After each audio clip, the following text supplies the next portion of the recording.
ભરૂચ નર્મદા જિલ્લામાં પાલિકાની સંકલન સમિતિની મહત્વપૂર્ણ બેઠક મળી હતી, જેમાં વિવિધ મુદ્દે ચર્ચા વિચારણા કરવામાં આવી હતી. ભરૂચ નર્મદા જિલ્લાના નાગરિકોને વધુ સારી સુવિધાઓ ઉપલબ્ધ કરાવવા અને વિકાસના કામોમાં તેજી લાવવા માટે પાલિકાની સંકલન સમિતિની બેઠકમાં આયોજન ભવન ખાતે યોજાઈ હતી. સુરત ઝોનના અધિકારી સંજય કુમાર વસાવા અને કેતન વાણાની અધ્યક્ષતામાં સંકલનની બેઠક મળી હતી.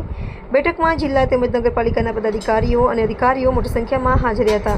આ બેઠકમાં ખાસ કરીને ભરૂચ જિલ્લાના સાંસદ મનસુખભાઈ વસાવા, ધારાસભ્ય રમેશ મિસ્ત્રી, નર્મદા ભરૂચ જિલ્લાના નગરપાલિકાના પ્રમુખો, ચીફ ઓફિસરો સહિતના જવાબદાર અધિકારીઓ ઉપસ્થિત રહ્યા હતા. બેઠકમાં વિવિધ મુદ્દે ચર્ચા વિચારણા કરવામાં આવી હતી. રોડ, રસ્તા, ગટર લાઇન અને શહેરી સુવિધાઓ જેવા મૂળભૂત વિષયો પર ધ્યાન કેન્દ્રિત કરી વિકાસના કામો વહેલી તકે હાથ ધરવા સંકલન સમિતિએ સૂચનાઓ આપી હતી. ખાસ કરીને શહેરી વિસ્તારોમાં સફાઈની વ્યવસ્થા, પાણીની સુવિધા અને ટ્રાફિક સહિતની સમસ્યાઓને પ્રાથમિકતા આપવાની જરૂરિયાત પર ભાર મુકાયો હતો. સાથે જ સ્વચ્છ ભારત મિશન અંતર્ગત ભરૂચ નર્મદા જિલ્લામાં સ્વચ્છ અને આધુનિક નગરપાલિકા ઊભી કરવા અંગે માર્ગદર્શન ચર્ચા થઈ હતી. નાગરિકોને હાલ પડતી મુશ્કેલીઓ દૂર કરવા માટે તંત્ર વધુ અસરકારક પગલાં લે તેવું પણ નક્કી કરાયું હતું. આજે પ્રાદેશિક કમિશનર નગરપાલિકા સુરત વિભાગના કમિશનરની ઉપસ્થિતિમાં ભરૂચ નગરપાલિકા, અંકલેશ્વર નગરપાલિકા, આમોદ, જંબુસર અને રાજપીપળા આ નગરપાલિકાના વિવિધ પ્રશ્નો અને સરકારનો ખૂબ સુંદર અભિગમ સમગ્ર રાજ્યની નગરપાલિકા, સ્વચ્છ નગરપાલિકા, નાના મોટા તમામ પ્રકારના પ્રશ્નો સ્થળ પર ઉકેલાય. જેમ રાજ્ય સરકારનો એક ખૂબ સુંદર અભિગમ છે ગ્રામ્ય ક્ષેત્રે કે સરકાર લોકોને દ્વાર જઈ અને ઝોન પ્રમાણે જે ગામડાના પ્રશ્નો ઉકેલે છે, સ્થળ પર બધા જ પ્રકારના અધિકારીઓ ઉપસ્થિત રહે છે ને ખૂબ મોટી એમની સફળતા મળી છે.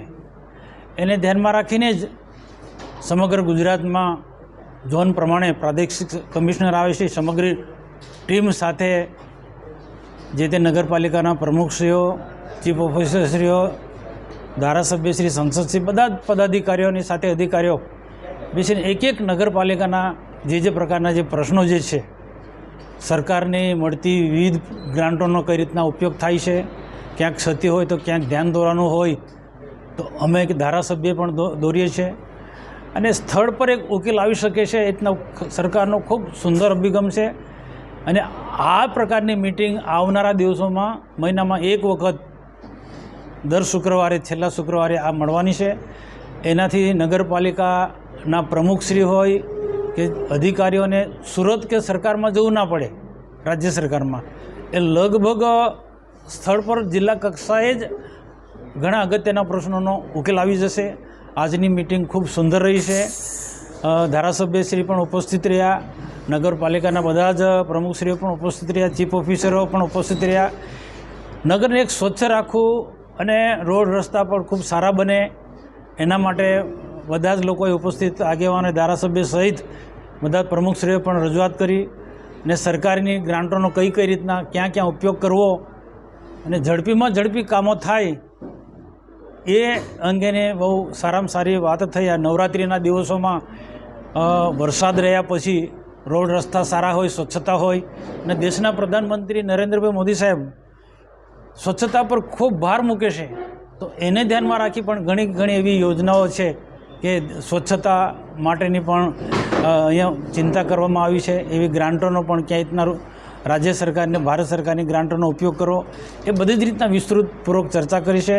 અને ખરેખર આ પ્રકારના સરકારના અભિગમથી આવનારી ગુજરાતની બધી જ નગરપાલિકાઓનો જે નાના મોટા જે પ્રશ્નો છે એ બધા પ્રશ્નો સોલ્વ થવાના છે અને સારામાં સારી નગરપાલિકાઓ બનશે, સ્વચ્છ નગરપાલિકાઓ બનશે એવો અમને પૂર્ણ વિશ્વાસ છે. મનસુખભાઈ, પાલિકા વિસ્તારની અંદર ઘણી બધી સમસ્યા.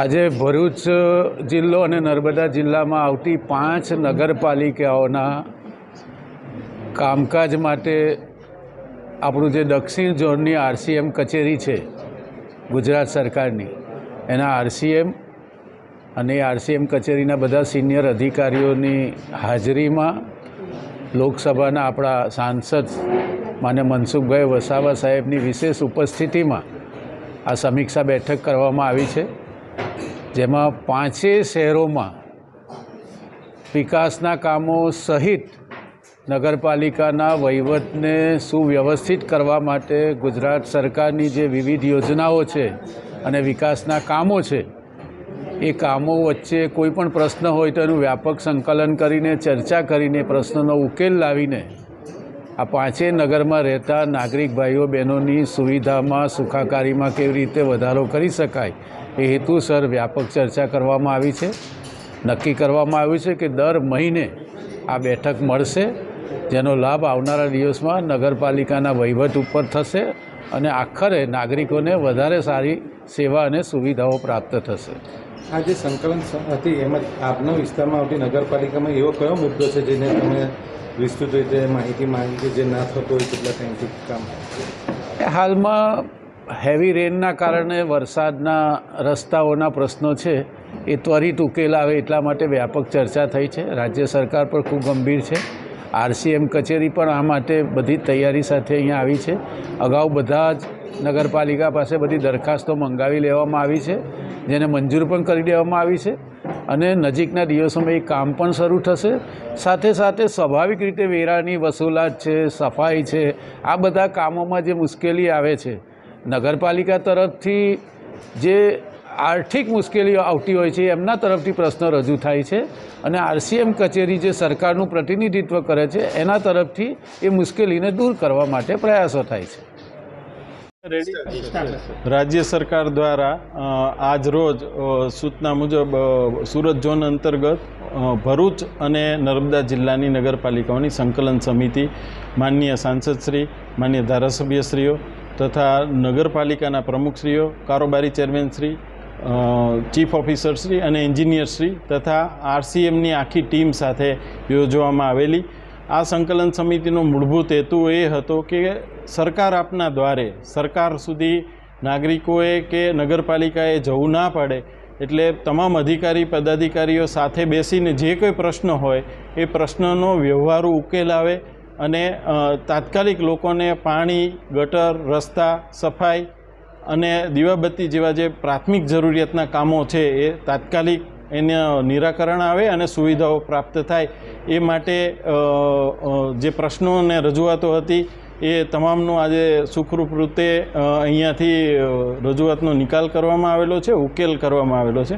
અને આ સાથે સાથે આગામી દિવસોમાં નવરાત્રિ અને દિવાળીને અનુલક્ષીને તમામ નગરપાલિકા વિસ્તારમાં 17 તારીખથી 31 ઓક્ટોબર સુધી સ્વચ્છતા હી સેવા અંતર્ગત સફાઈ અંગેનો વિશેષ ઝુંબેશ કરવામાં આવનાર છે અને આ ઝુંબેશ અંતર્ગત તમામ વિસ્તારમાંથી જરૂરી સાફ સફાઈ અને ગટર, પાણી, દીવાબત્તી, રસ્તાના જે કંઈ પ્રશ્નો છે એનો તાત્કાલિક નિકાલ કરવામાં આવશે. આપણે ઘણી વખત જોયું છે કે નગરપાલિકાની અંદર લાઇટ બિલ બાકી હોવાના કારણે અંધારપાટ છવાય, તો એના માટે સરકાર કેમ કંઈ વિચારતી નથી કે સ્પેશિયલ ફંડ કરીને એ દેવું ચૂકતું પડે તો લાઇટો બંધ ના થાય? રાજ્ય સરકાર દ્વારા જે નગરપાલિકાઓના પાણી અને સ્ટ્રીટ લાઇટના બિલો માટે ખાસ વિશેષ આયોજન કરવામાં આવેલું છે.